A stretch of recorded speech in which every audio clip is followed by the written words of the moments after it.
In the last video, we talked about learning how to think for yourself, not automatically believing your friends, your parents, influencers, what the algorithms keep showing you, but to listen, question, check, and think.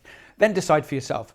But that leads to an obvious question. How do you make better decisions? Because becoming an adult means something quite significant starts to change. When you're a child, other people make most, if not all, the important decisions for you. For example, where you live, what school you go to, what you eat, where you go on holiday, what time you need to be home. But gradually, more and more of those decisions become yours. What career will you pursue? Will you go to university? Who will spend time with you? Who will you date? How will you use your money? How will you look after your body? And what risks will you take? When will you say yes? Then when would it be better if you said no? And will you have the confidence to do that? And here's something I wish somebody had explained to me when I was your age. Your future life will largely be shaped by the decisions you make and the decisions you don't make. That doesn't mean one bad decision ruins your life. I've made plenty of them. You will too. The objective isn't to make perfect decisions. It's to increase your hit rate. More good decisions and fewer really bad ones. And particularly fewer decisions with consequences that are difficult to undo. That's the basic objective of this video. Not eliminating mistakes, but increasing the proportion of good decisions while reducing potentially serious ones. So let's start with an incredibly useful habit. When a decision actually matters, stop, step back, look at the bigger picture. Those few seconds can make an enormous difference because one of the easiest ways to make a bad decision is to focus only on what's happening right now. I want this. This feels good. My mates are doing it. I'm angry. I don't want to look stupid. I'll worry about the consequences later. That's your child operating system talking. Your adult operating system needs to add another person to the conversation. Your future you.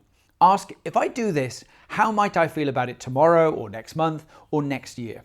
Some decisions give you a short-term reward and create a longer-term problem. Others are uncomfortable now, but extremely valuable later. Studying instead of gaming, saving instead of spending everything, going to the gym when you don't particularly feel like it. That's one I face twice a week, every week. Anyway, walking away from people who are bad for you. The question isn't simply, what do I want now? It's, what outcome do I actually want? Think about the decisions you've made over the past few months. What proportion of your decisions only consider your short-term needs? That's one of the easiest way to make poor decisions. And that brings us to something else we discussed in the previous video. Facts, opinions, and assumptions. Before making an important decision, ask yourself, what do I actually know? Not what do I think? Not what did somebody tell me? Not what am I assuming? What do I know? Then ask, what else is worth considering? I love that question because it forces your brain to open the door again. Perhaps there's information you haven't got. Perhaps someone else knows something that you don't. The best decision you can make is based on the best information you have at the time.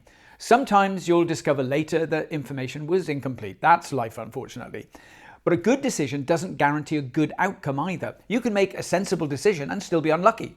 And you can make an absolutely stupid decision and get away with it.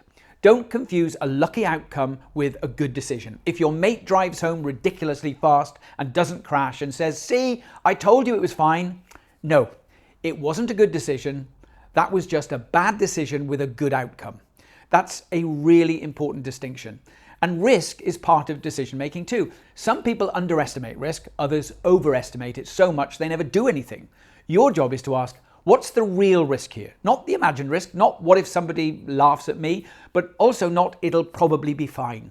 What could realistically happen? How likely is it? And if it did happen, how serious would the consequences be? Ignoring risk can be dangerous, but we can also overestimate or underestimate it. The useful question is what the consequences could be for ourselves and other people. Which brings us to another adult operating system upgrade. Your decisions aren't always only about you. Before making an important choice, step into the shoes of the other people who could be affected. What will this mean for them? You don't have to make everybody happy, that's impossible, and sometimes the right decision for you may disappoint somebody else. But being an adult means at least considering the consequences that your choices have for other people. That's especially important in friendships, relationships, and eventually at work. Don't spend your life only doing what's right for everybody else, though. That's being a people pleaser. And being one of those isn't healthy for you longer term. And don't spend your life only doing what's right for you either. You have to learn to balance both. And ask for advice. I still do, actually quite a lot, from my partner, my friends, and a lot of former clients. One of my favorite questions is, if you were me, what would you do? Then immediately ask why, because the why is often more useful than the answer. Talk to people whose judgment you respect, perhaps someone who's dealt with something similar. Listen, ask questions, consider their perspective, and don't interrupt or argue. Just listen. You can disagree later after you've heard everything they have to say. Then make your own decision. There's a big difference between getting advice and outsourcing responsibility for your life. Going along with somebody else's decision can feel easier because if it goes wrong, you can blame them. But that's child operating system thinking again. The adult operating system says, I made the decision, I own the consequences.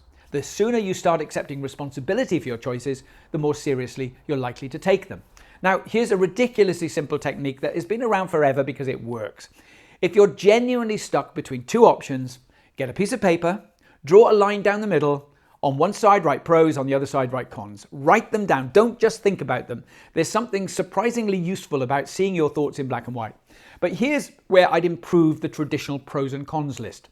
Not every item has equal importance. Suppose you're choosing between two universities. One has a fantastic social life, one has the course you really want. Those shouldn't necessarily receive 1 point each. So give each factor an important score from 0 to 10. Then look at your scores and ask, have I based these on facts, opinions, assumptions, or simply what I prefer? Suddenly, you're not merely listing considerations, you're weighting them, and that can expose what is really driving your decision. And be particularly careful when someone is trying to rush you. Buy now, it's your last chance, you have to decide tonight. Sometimes there genuinely is a deadline, but manufactured urgency is also a very effective way of getting people to make decisions before they've thought about them properly. So, whenever somebody is putting pressure on you to make an important decision quickly, ask, why can't I have more time? If there's no good reason, take more time. But there's an opposite problem too. You can spend so much time analyzing a decision that you never actually make one. That's called analysis paralysis. Some people decide too quickly, others agonize over everything, and some are so worried about what everybody else thinks that they constantly dither. So start noticing your pattern. Do you make decisions impulsively, emotionally? Do you avoid them? Do you constantly ask other people what you should do? Do you overthink everything? Understand how you make bad decisions can be just as valuable as learning how to make good ones. So review your decisions to identify recurring weaknesses such as impulsiveness, overanalysis, or excessive concern about other people's opinions. Which brings me to something I really want you to try.